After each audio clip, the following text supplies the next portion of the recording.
नमस्कार दोस्तों, स्वागत है आपका हिंदी प्रीवियस पेपर में। जिस तरह से हमारे जीएस प्रीवियस पेपर कंप्लीट कराए जा रहे हैं पूरी डिटेल के साथ, इसी तरह से हमारे हिंदी के प्रीवियस पेपर भी कंप्लीट कराए जा रहे हैं। और अब आपको करंट अफेयर की मैराथन क्लास भी मिल जाएगी। यदि आपको करंट अफेयर पूरा कंप्लीट चाहिए अपना जनवरी से अब तक का, तो आप डिस्क्रिप्शन में जा सकते हो, आपको लिंक दे दिया गया है हमारे दूसरे यूट्यूब चैनल का, ठीक है। और आप उसी में जाओ, वहीं पे हमारे टेलीग्राम का लिंक दिया गया है, आप उससे भी जुड़ सकते हो। हमारे आयोग द्वारा जितनी भी गतिविधि होती है या जो भी हमारी नई वैकेंसी से अपडेट आती है वो सब उस पर बताती जाती है, ठीक है। तो शुरू कर लेते हैं अपने पहले क्वेश्चन के साथ। जो हमारा पहला क्वेश्चन है हिंदी में, मनु भंडारी को किस रचना के लिए व्यास सम्मान दिया गया था? मनु भंडारी के बारे में बात हो रही है और पूछा गया है व्यास सम्मान इन्हें किस रचना के लिए दिया गया था। उससे पहले आपको याद रखना मनु भंडारी के बारे में, इनका संबंध कहां से है तो बताना। इनका संबंध मध्य प्रदेश से है और इनका जन्म कब हुआ था? 1931 में इनका जन्म हुआ था, ठीक है। तो मनु भंडारी का जन्म कहां हुआ था, कब हुआ था? 1931। संबंध कहां से? मध्य प्रदेश में। उसके बाद नेक्स्ट बात कर लेते हैं जो इन्हें व्यास सम्मान दिया गया, तो याद रखना इन्हें 2008 में एक कहानी, यह भी जो ऑप्शन नंबर डी में दी गई है, एक कहानी यह भी, इसके लिए इन्हें व्यास सम्मान से सम्मानित किया गया। इससे अलग की जानकारी जो आपको याद रखनी है मनु भंडारी से, कि कुछ इनके महत्वपूर्ण उपन्यास आते हैं, जैसे आपका बंटी, आपका बंटी। नेक्स्ट महाभोज, अपना बंटी, महाभोज, स्वामी। उसके बाद नेक्स्ट कलवा, एक प्लेट सैलाब,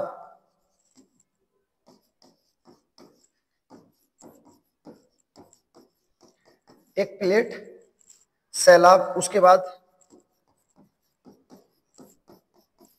मैं हार गई। उसके बाद आंखों देखा झूठ, आंखों देखा झूठ। उसके बाद नेक्स्ट गीत का चुंबन। तो महत्वपूर्ण इनकी रचनाएं और उपन्यास जो हमारे एग्जाम में चलती रहती है, तो आपको याद रखना है मनु भंडारी से कुछ महत्वपूर्ण जो हमारे तथ्य है। क्वेश्चन जो पूछा गया था, मनु भंडारी को किस रचना के लिए व्यास सम्मान दिया गया, तो बताना। एक कहानी, यह भी, इसके लिए इन्हें क्या दिया गया? व्यास सम्मान दिया गया। उसके बाद देखते हैं नेक्स्ट अगला क्वेश्चन जो दिया गया हमारा दूसरा,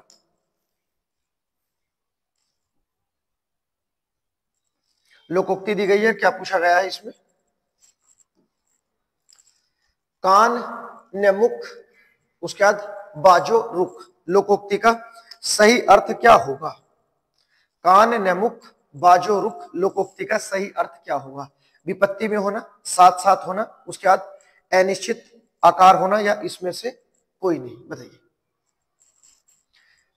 कान ने मुख बाजो रुख, इसका आंसर हो जाएगा हमारा अनिश्चित आकार होना। ऑप्शन नंबर सी हमारा आंसर हो जाएगा। उसके बाद देखते हैं नेक्स्ट,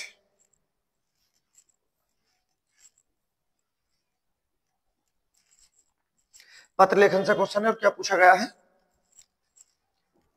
परिपत्र में सम्मिलित हो सकता है, क्या क्या हो सकते हैं परिपत्र में? क्या आदेश होता है, ज्ञापन, उसका शासकीय पत्र, या ये सभी? बताइए क्या शामिल होता है परिपत्र में? तो परिपत्र में आदेश भी होता है, ज्ञापन भी होता है, और उसके बाद शासकीय पत्र भी। तो क्या होता है हमारा? ऑप्शन नंबर डी हो जाएगा, परिपत्र में ये सभी हो सकते हैं। नेक्स्ट एक और क्वेश्चन है लोकोक्ति से। हर एग्जाम में आपको 2-3 लोकोक्ति देखने को मिल जाएंगी जो भी हमारे द्वारा पेपर कराए जा रहे हैं। क्या दिया गया है? दीदी क्षण तक भिना, फिर लीना न दीना, लोकोक्ति का अर्थ बताना है। बताइए क्या अर्थ होगा हमारी लोकोक्ति का? दीदी तो दीदी होती है, क्षण का अर्थ होता है रहने तक, रहने तक, और भीना होते हैं जीजा जी, ठीक है। तो इसका अर्थ होगा दीदी के रहने तक ही जीजा जी है, उसके बाद न लेना न देना, ठीक है। तो इसका जो आंसर हो जाएगा केवल अपना स्वार्थ सिद्ध करना, ऑप्शन नंबर बी हमारा आंसर हो जाएगा। ठीक है, तो दोनों लोकोक्ति आपको याद करना है। अब तक हमारे द्वारा 50-60 लोकोक्ति कंप्लीट करा दी गई है। इसी तरह से अपना लोकोक्ति का चैप्टर जो अपना कंप्लीट कर लेंगे। उसके बाद एक ही वीडियो में आपको 100-150 लोकोक्ति भी देखने को मिलने वाली है बहुत जल्द। शुरू करते हैं। अगला पॉइंट जो हमारा दिया गया है, क्या पूछा गया है? अर्धा किसका पर्यायवाची शब्द है?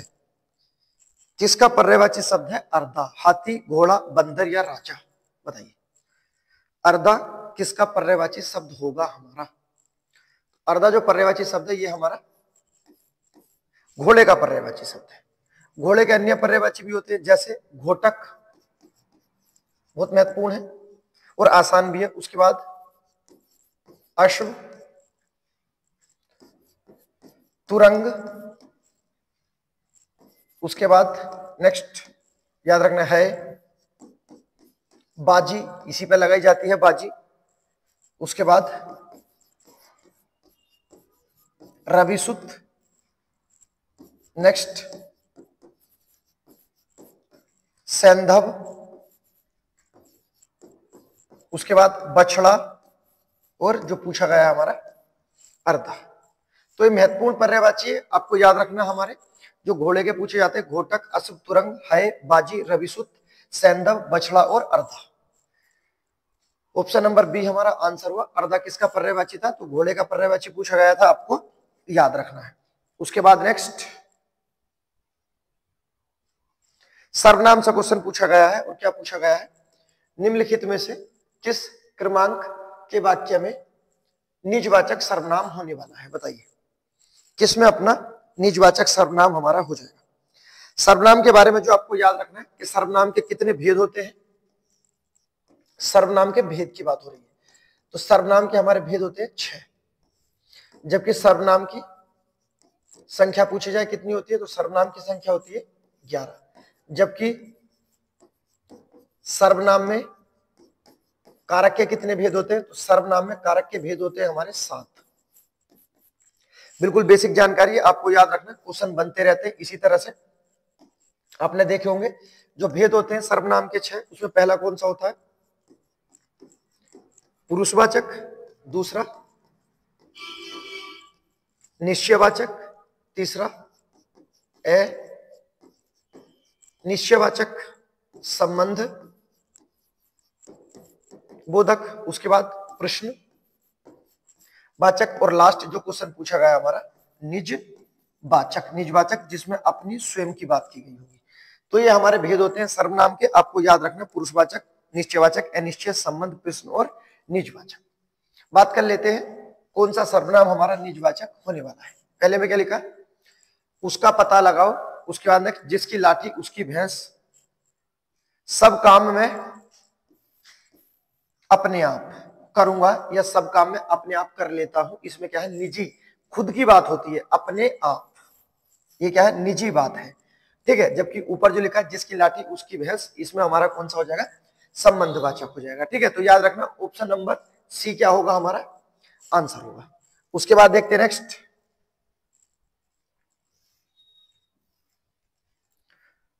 ये क्वेश्चन आपने बहुत देखा होगा, रिपीट क्वेश्चन, इसका आंसर आपको याद रखना है। कम से कम हमारे ही एग्जाम में 10-12 बार तो ये आ चुका होगा। बिहारी ने सतसई लिखी में जो हमारा सतसई है, इसमें कौन सा विशेषण होगा हमारा? बताइए, बिहारी द्वारा सतसई लिखी गई है, इसमें कौन सा हमारा विशेषण होने वाला है? तो याद रखना, इसमें हमारा कौन सा हो जाएगा? समुच्चय बोधक विशेषण हो जाएगा। ऑप्शन नंबर जो ए दिया गया है हमारा एग्जैक्ट आंसर है। ठीक है, उसके बाद नेक्स्ट, निम्नलिखित में से किस क्रम में परिमाण बोधक विशेषण है? इससे पिछला क्वेश्चन भी विशेषण से था और ये भी हमारा विशेषण से। परिमाण बोधक विशेषण बताना है। विशेषण के बारे में आपको याद रखना, यहां से क्वेश्चन हमारे अच्छे बनते रहते हैं।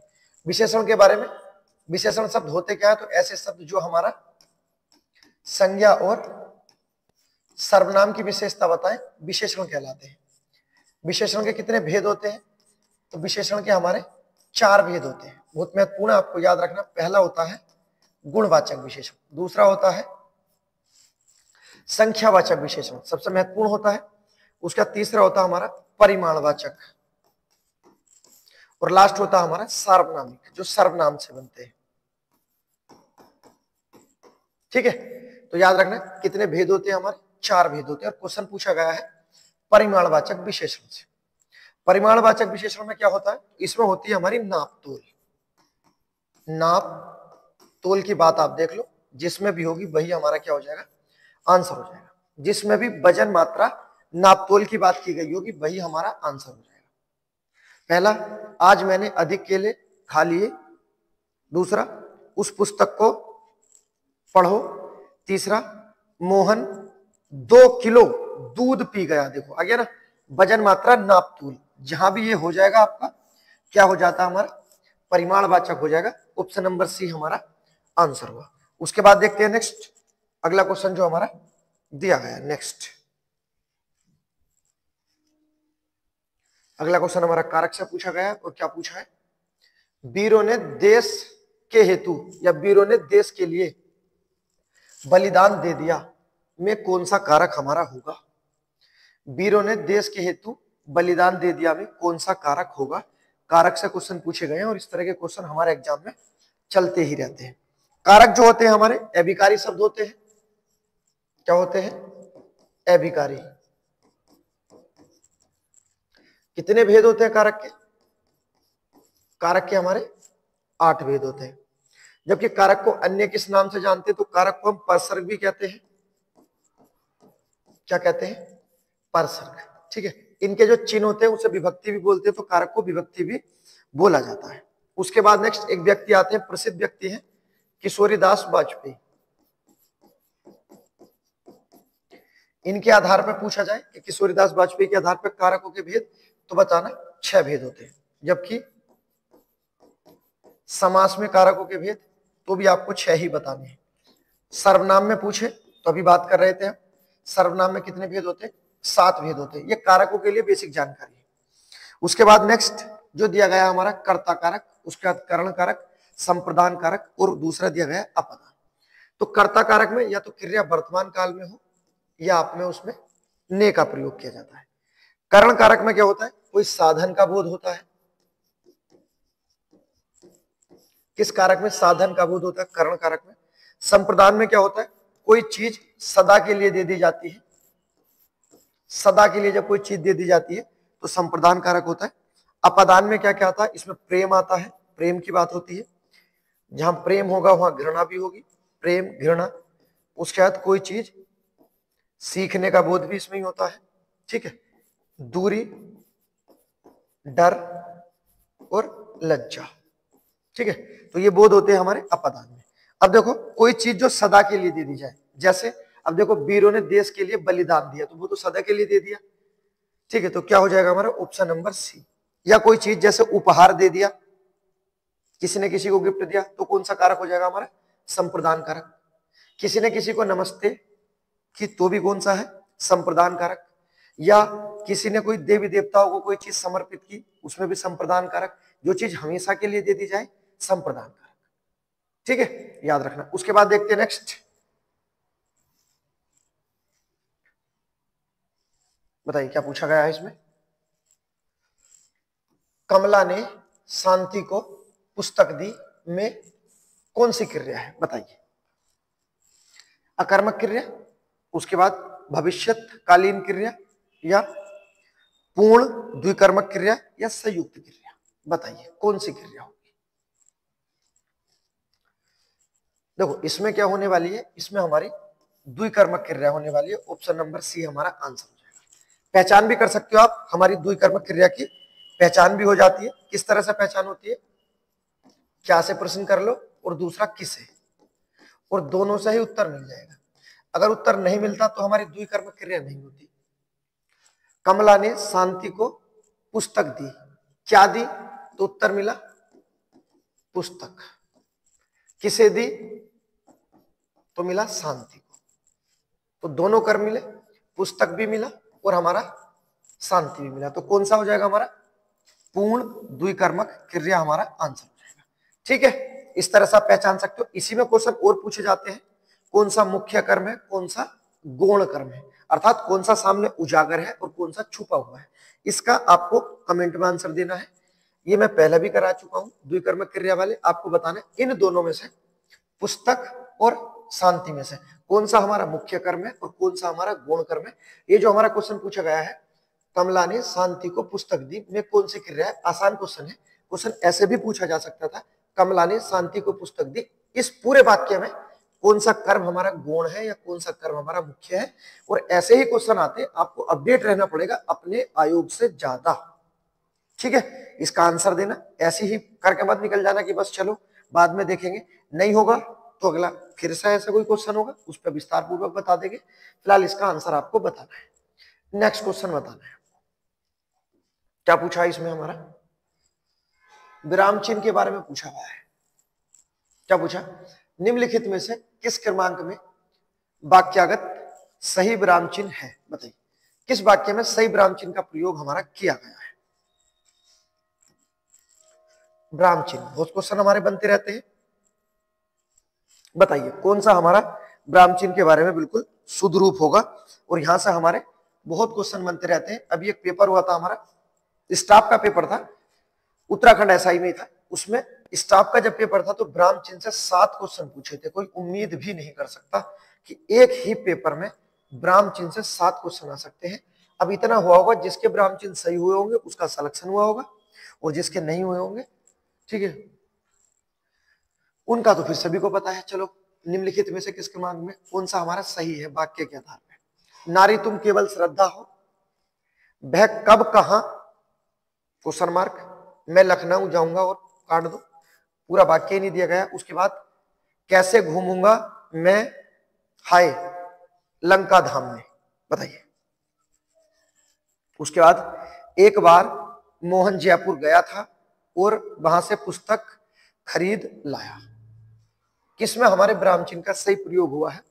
विराम चिन्हों की टोटल संख्या कितनी होती है, तो हमारे यहाँ विराम चिन्हों की कुल संख्या कितनी है, 20। किस व्यक्ति के आधार पर है, तो बताना। विराम चिन्हों को प्रमाणित करने वाले व्यक्ति है कामता जी प्रसाद,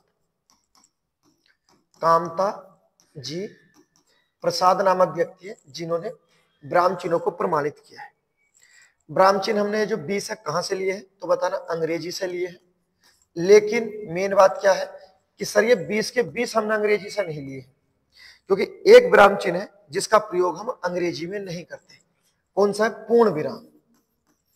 पूर्ण विराम चिन्ह का प्रयोग हम अंग्रेजी में नहीं करते, इतनी बात आपको याद रखनी है।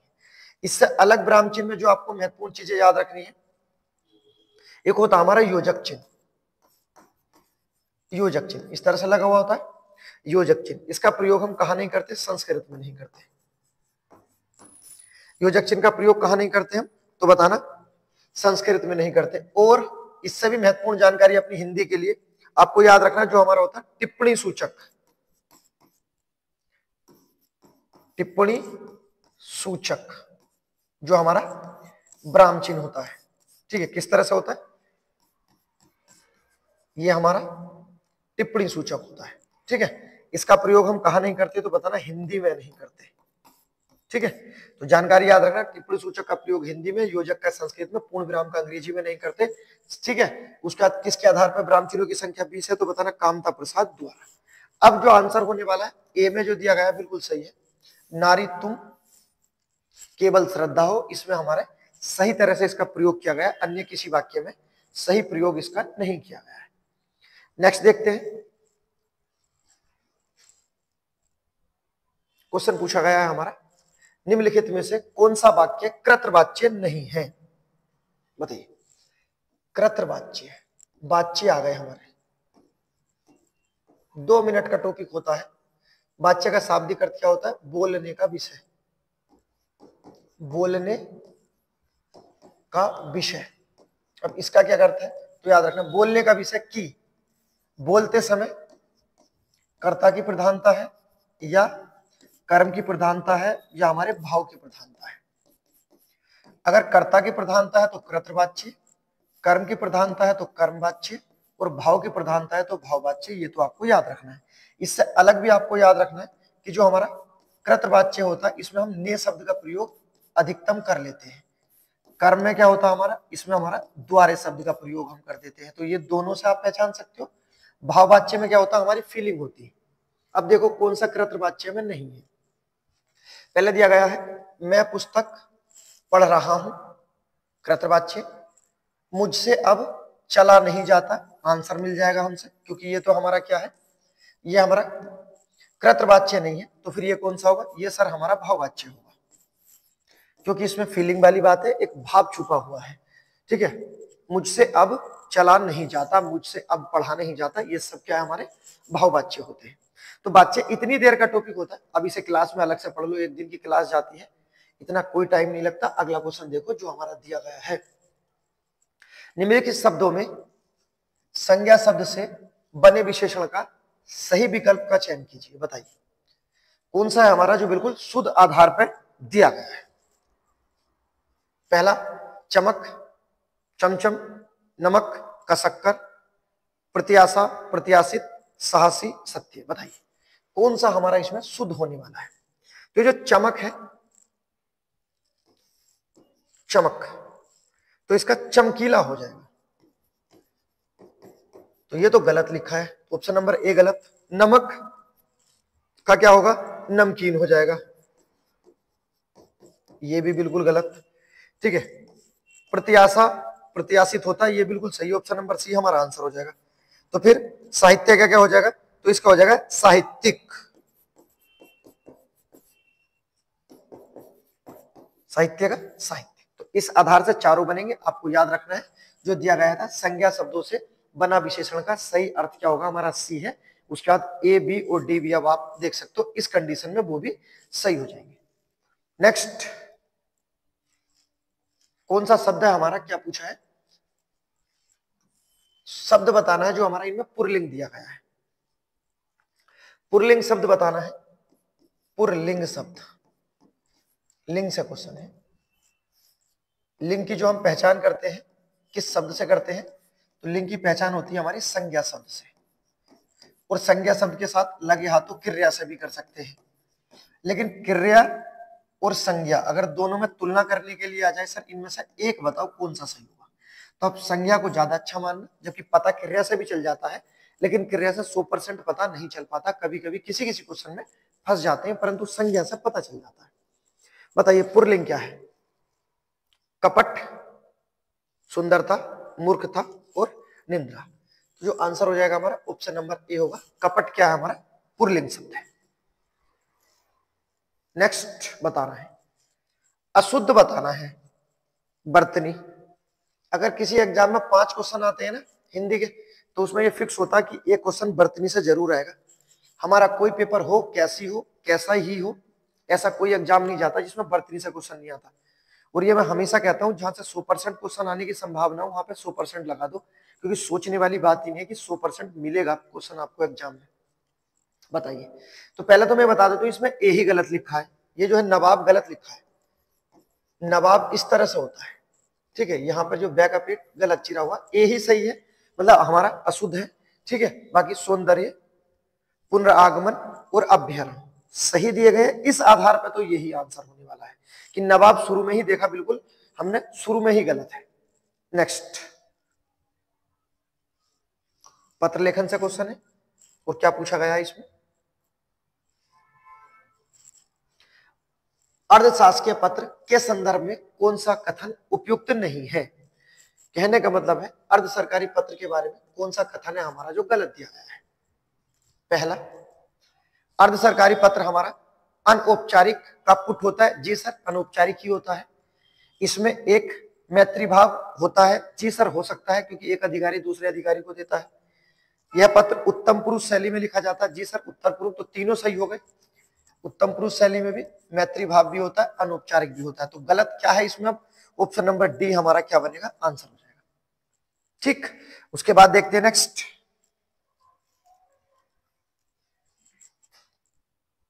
संधि पूछी है हमारी, और क्या पूछा गया इसमें, किस क्रमांक में मधुधन आचार्य का सही संधि विच्छेद, हमारा संधि विच्छेद उद्धरण का कौन सा सही रूप होने वाला है। बताइए कौन सा मधुधन आचार्य का शुद्ध रूप होने वाला है। तो ऑप्शन नंबर ए हमारा माधव आचार्य सही हो जाएगा। ठीक है, मधुधन आचार्य। संधि कौन सी होगी, तो संधि हो जाएगी इसमें हमारी यण संधि। नेक्स्ट, इस तरीके से भी आपने बहुत क्वेश्चन देखे होंगे जो दिया गया है।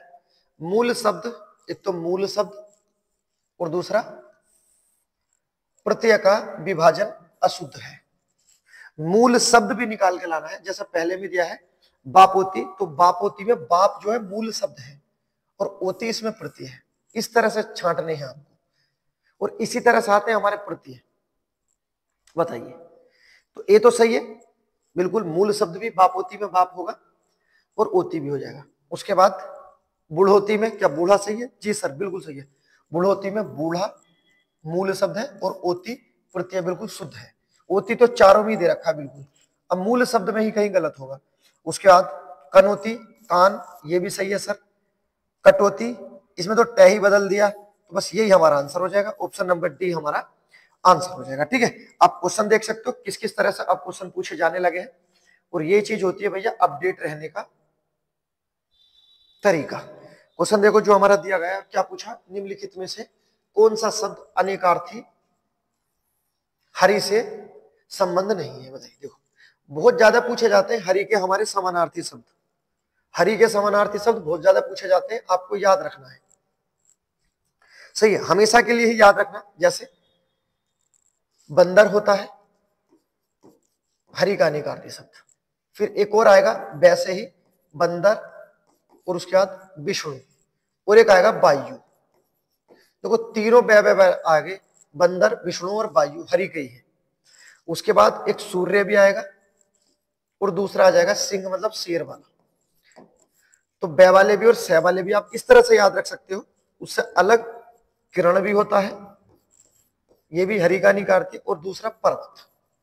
ये हमारे ऐसे शब्द हैं जो हमारे हरि के आपको देखने को मिलेंगे अनेकार्थी शब्द, और यही है, इसके बाहर कुछ नहीं है। आप एक बार इन्हें देख लो, तीन बै वाले हुए, दो सह वाले, और किरण और पर्वत, इस आधार पर हमारे होते हैं। तो विष्णु जी भी हैं, सूर्य जी भी हैं, बंदर जी भी हैं, तो होगा क्या नहीं, नदी जी नहीं है हमारा। ऑप्शन नंबर डी क्या हो जाएगा हमारा आंसर? सही है। ये हरि के, या आपने देखे होंगे कनक, बहुत बार देखा होगा कनक शब्द, तो जब कनक वाला आएगा उस पर बात करेंगे, पूरी तरह से समाप्त कर देंगे। यही होता है भैया करने का सही तरीका। नेक्स्ट क्वेश्चन बताओ, किस क्रम में सही मेल नहीं है? बताइए। ये इस तरह से पूछा गया है, देखो आपको लग रहा होगा जैसे ये ग्रह है, क्या इसका ये अर्थ है? इस ग्रह का क्या ये अर्थ है? चीर का क्या ये शब्द सही है? उसके बाद दूसरी चीर का ये है। ये शब्द युग्म आते हैं, और यहाँ एक ही एग्जाम में चार दे दिए, चारों ऑप्शन में दे दिए। बताइए। अब देखो सब चीजें छोड़ दो, उससे पहले आपको ये चीज याद रखनी है, बहुत कंफ्यूजन रहता है, पर्यायवाची में भी आता है और विलोम शब्द में भी आता है। देखो ये जो लिखा हुआ है तरणी, अगर छोटी मात्रा के साथ है तो ये सूर्य होता है, 100% सही है। सूर्य का पर्यायवाची तरणी छोटी मात्रा के साथ होता है। यदि बड़ी मात्रा के साथ तरणी है तो नाम हो जाएगा, ये आपको याद रखना है। सही है, तो ऑप्शन नंबर जो हमारा सी है ये बिल्कुल सही लिखा हुआ, इसमें कुछ गलत नहीं है। बस आप हमेशा के लिए अब याद रख लो, छोटी मात्रा आएगी तो क्या हो जाएगा हमारा सूर्य, और पूरा कर देंगे तो नाम। उसके बाद मात्र, केवल और मात्र, माता, ये भी सही लिखा हुआ है, डी भी सही है। अब देखो चीर और मात्राओं का अंतर है बस। अगर छोटी मात्रा के साथ है चीर तो बताना बहुत पुराने समय से, चीर काल से। और दूसरा दिया है चीर, ये भी बिल्कुल सही है। ये बसनपत चीर कपड़े के होते हैं। सही है, तो गलत क्या है? गलत क्या है इसमें? तो गलत दिया गया इसमें हमारा ये जो ग्रह है दशाना होकर ये क्या होता है हमारा एक नक्षत्र होता है। ठीक है, जबकि ये वाला ग्रह हमारा घर ही होता है। ऑप्शन नंबर ए हमारा आंसर हो जाएगा। आप देखो इस तरह से शब्द युग्म से क्वेश्चन आते हैं।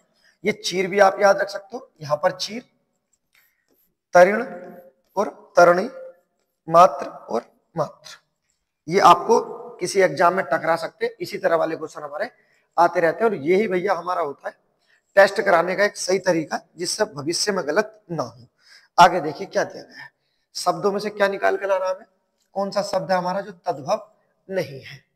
निम्नलिखित शब्दों में से एक तद्भव शब्द नहीं है, इसका हमें चयन करना है। बताइए। तुरंत, धीरज, आज और खर पर, कौन सा है हमारा जो तद्भव नहीं है? तो गुरुदेव डी हमारा खर पर, ये तद्भव नहीं है, ये तत्सम है। तो आप बताओ इसका तद्भव क्या होगा? तो खर पर का क्या होता है? खोपड़ी होता है, खोपड़ी। सही है, याद रखना। उसके बाद पहला दिया गया है तुरंत, ये हमारा तद्भव है। आप इसका तत्सम बताओ क्या होगा। इसका तत्सम होगा त्वरित। अगर देखो बताते समय चीजें दिमाग में आ रही हैं तो सब सही है, वरना तो पता ही है। धीरज का क्या होगा, धैर्य। और क्या दिया, आज का बताओ क्या होगा। आज का हो जाएगा अद्य। चारों को याद रखना है, ठीक है। कुछ भी पूछे जा सकते हैं। और तत्सम तद्भव अपना एक छोटा सा टॉपिक है, कभी आप लेके बैठो। मुश्किल से 100, 150 या 200 तत्व तत्सम तद्भव होते हैं जो समाप्त हो जाते हैं हमारे हमेशा के लिए। एक और क्वेश्चन आया, देखो शब्द युग्म से है या किससे दिया गया है, नीचे दिए गए तत्सम तद्भव से है। नीचे दिए गए तत्सम तद्भव शब्दों के युग्म में कौन सा एक त्रुटिपूर्ण है, गलत है, गलत त्रुटिपूर्ण है, बताइए। ऑप्शन दिए गए हैं। क्या हमारा क्षीर का खीर होता है, क्या हमारे दुग्ध का दूध होता है, दही का मात्राओं का अंतर है, घृत का घी होता है, आपको बताना है। ये आपका है, आप ईमानदारी के साथ कमेंट में इसका जवाब दे देना। सही है, इसका आंसर अपनी नेक्स्ट उसमें बता देंगे। वैसे भी इतना टफ नहीं है, अगर आपने पिछले पेपर भी देखे होंगे तो ये आपको मिला होगा। सही है, सही। उसका वीडियो पसंद आए तो लाइक करें, सब्सक्राइब करें। उसके बाद मिलते हैं एक और जोरदार